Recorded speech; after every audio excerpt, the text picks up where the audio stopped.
To understand the ancient Greeks, one must understand their myths. This is the central, powerful idea presented in Robin Waterfield's The Greek Myths.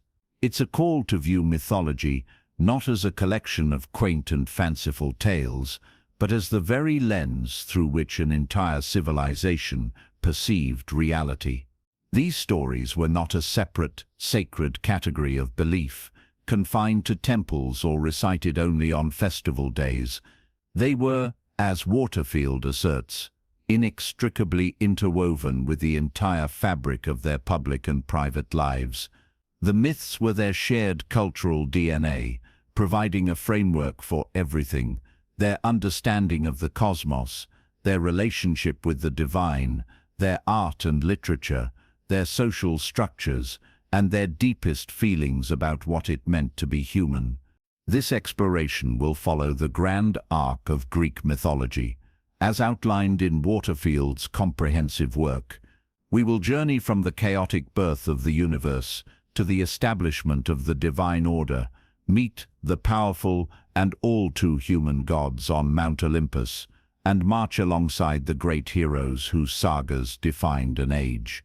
Through it all, we will see how these narratives were not just told, but lived.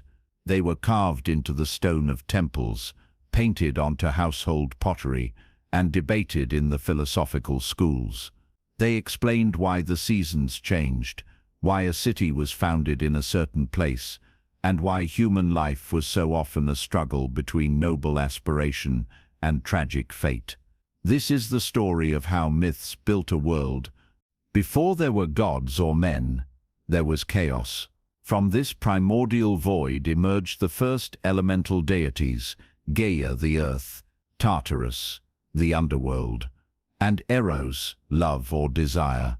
This beginning is crucial. The Greek universe was not created by a single, omnipotent being with a grand design.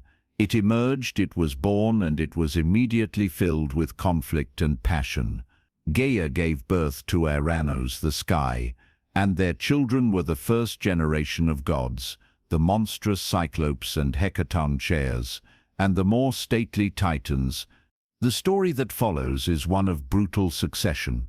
Argonauts, fearing the power of his children, imprisoned them within the earth. Gaia, in agony, urged her son Cronus to rise against his father. Cronus did so, castrating Argonauts with a flint sickle and seizing control of the cosmos. This act established a pattern of divine patricide and a universe governed by power, not morality. Cronus, in turn, feared a prophecy that he too would be overthrown by his child.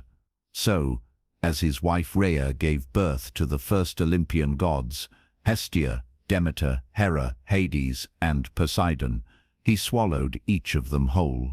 It was only through Rhea's deception, tricking Cronus into swallowing a stone instead of their youngest child, Zeus, that the future king of the gods was saved. This war against the Titans, or Titanomachy, was not a simple battle but a world-shattering 10-year conflict that established a new order. Zeus, having freed his siblings, led the Olympians to victory, casting the Titans down into the pit of Tartarus. This cosmogony is more than a creation story. It's a political allegory for the cosmos. It tells the Greeks that the world order they know is a product of struggle, that civilization is a hard-won victory over chaotic and monstrous forces, and that even the gods are subject to the cycles of ambition, fear, and rebellion. The story that follows is one of brutal succession. Our Mens, fearing the power of his children, imprisoned them within the earth. Gaia, in agony, urged her son Cronus to rise against his father. Cronus did so, castrating Argonauts with a flint sickle and seizing control of the cosmos. This act established a pattern of divine patricide and a universe governed by power. Cronus, in turn, feared a prophecy that he too would be overthrown by his child. So, as his wife Rhea gave birth to the first Olympian gods, Hestia, Demeter, Hera, Hades, and Poseidon. He swallowed each of them whole. It was only through Rhea's deception, tricking Cronus into swallowing a stone instead of their youngest child, Zeus, that the future king of the gods was saved. This war against the Titans, or Titanomachy, was not a simple battle but a world-shattering 10-year conflict that established a new order.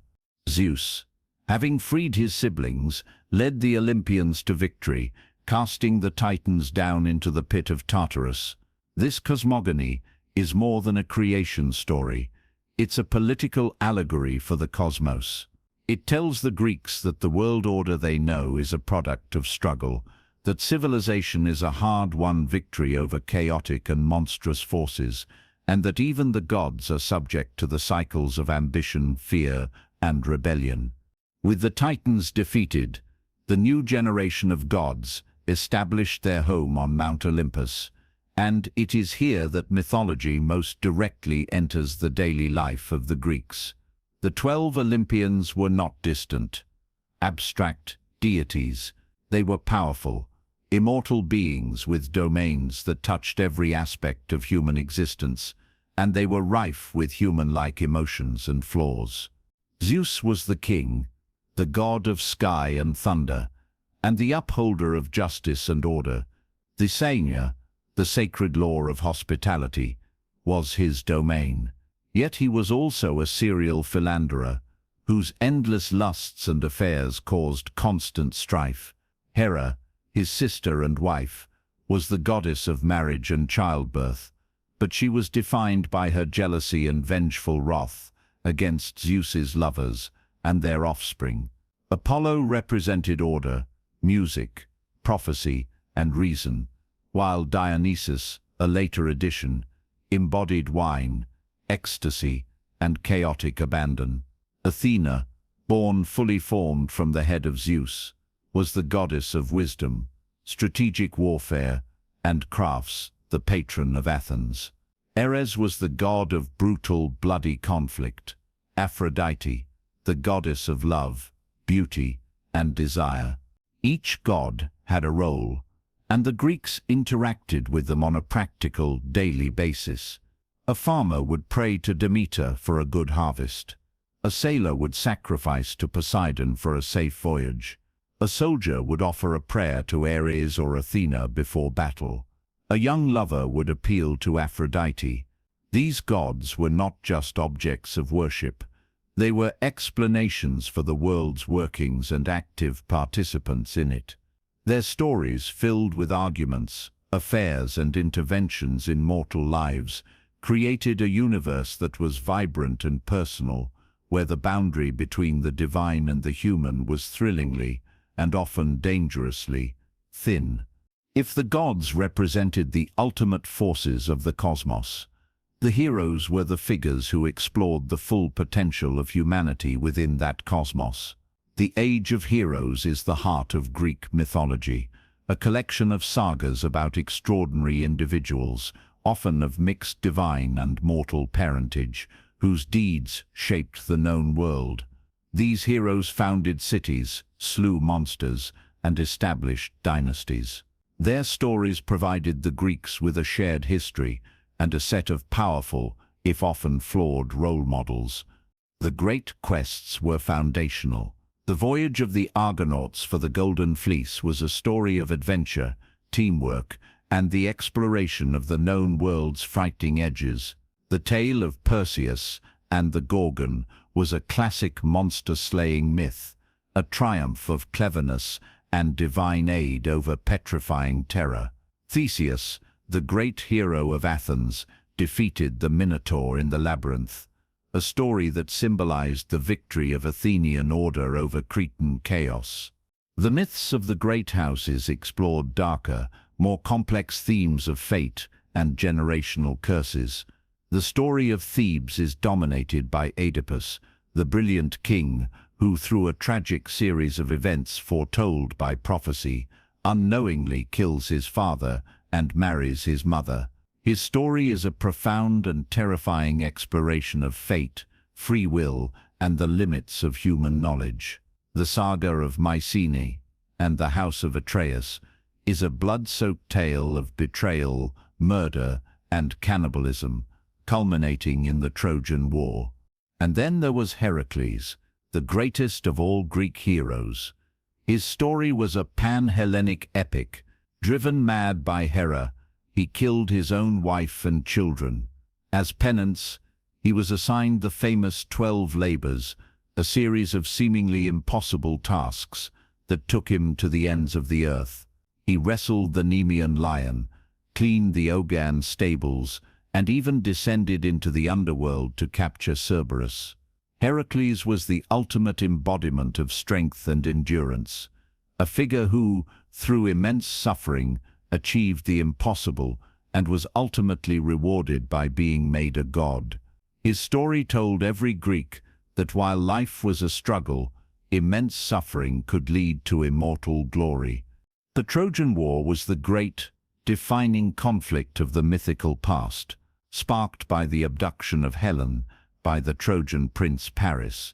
It was a 10-year siege that brought together all the major heroes of the age: the swift and godlike Achilles, the noble Hector, the mighty Ajax, the clever Odysseus.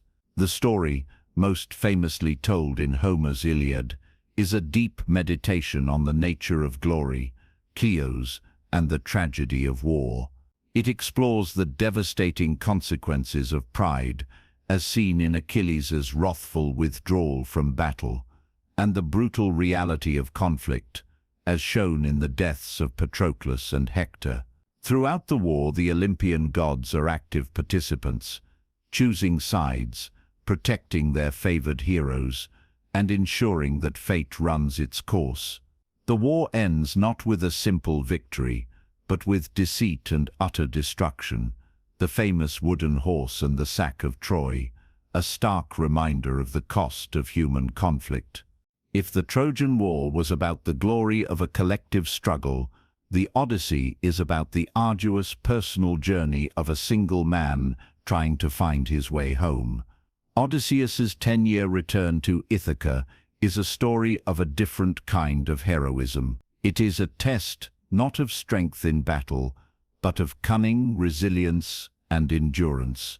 He must outwit the monstrous Cyclops Polyphemus, navigate the temptations of the sorceress Circe and the deadly sirens, and even journey to the land of the dead.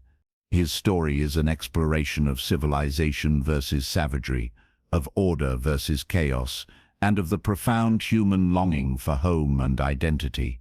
His eventual reunion with his wife Penelope and son Telemachus is the restoration of a family and a kingdom, the ultimate triumph of intelligence and perseverance over the monstrous. And from the war of the gods to the homecoming of Odysseus, the myths of the Greeks provided a complete and complex tapestry of meaning. These were not just stories for children. They were a sophisticated and flexible system for understanding the world.